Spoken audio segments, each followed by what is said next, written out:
हिंदू धर्मात प्रत्येक गोष्टीला विशेष महत्त्व प्राप्त झाले आहे. दरवर्षी मार्गशीर्ष महिन्यातील पौर्णिमेला अन्नपूर्णा जयंती साजरी केली जाते. असे मानले जाते की एकेकाळी पृथ्वीवरती अन्नाचा तुटवडा निर्माण झाला, तेव्हा माता पार्वतीने लोकांचे दुःख दूर करण्यासाठी अन्नपूर्णा म्हणून अवतार घेतला होता.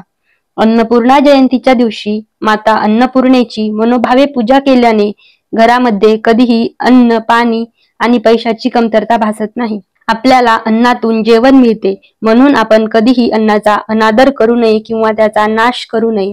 आजच्या व्हिडिओमध्ये आपण अन्नपूर्णा देवीची स्थापना कशी करावी व ती कधी करावी हे पाहणार आहोत.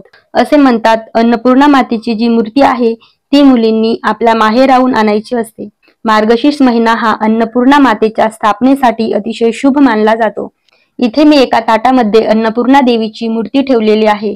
ज्या ताटामध्ये किंवा ज्या भांड्यामध्ये आपण देवांना अंघोळ घालतो, अशा ताटात देवीची मूर्ती ठेवून घ्यायची आहे. देवीची मूर्ती ओळखायची कशी की ही अन्नपूर्णा मातेचीच मूर्ती आहे म्हणून देवीच्या हातामध्ये आडवी अशी पळी ठेवलेली असते, किंवा ज्याला आपण अन्न वाढण्याचे साधन म्हणू शकतो, तर अशा पद्धतीची अन्नपूर्णा मातेची मूर्ती असते.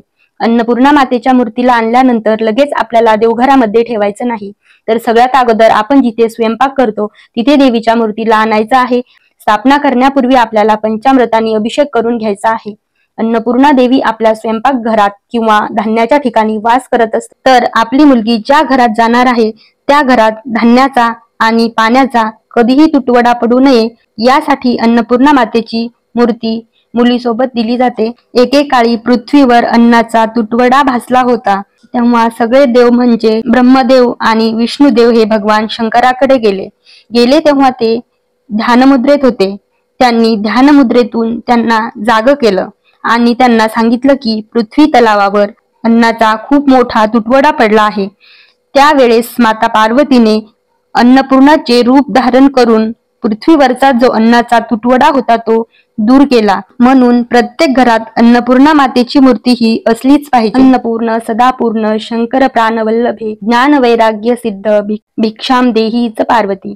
आई अन्नपूर्णा तू सदापूर्ण आहेस, शंकराची तू प्राणवल्लभा प्राणप्रिया आहेस.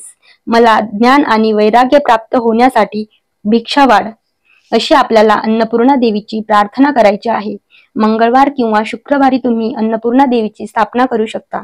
अशी मार्गशीर्ष महिन्याच्या पौर्णिमेला अन्नपूर्णा मातेची पूजा किंवा स्थापना केली तर आपल्या घरात अन्नधान्याची कमतरता कधीच भासत नाही. अन्नपूर्णा देवीची अखंड कृपादृष्टी आपल्यावर राहते. व्हिडिओ आवडल्यास व्हिडिओला लाईक करा, शेअर करा. चॅनलवर जर पहिल्याच वेळेस आले असाल तर चॅनलला सबस्क्राईब करा.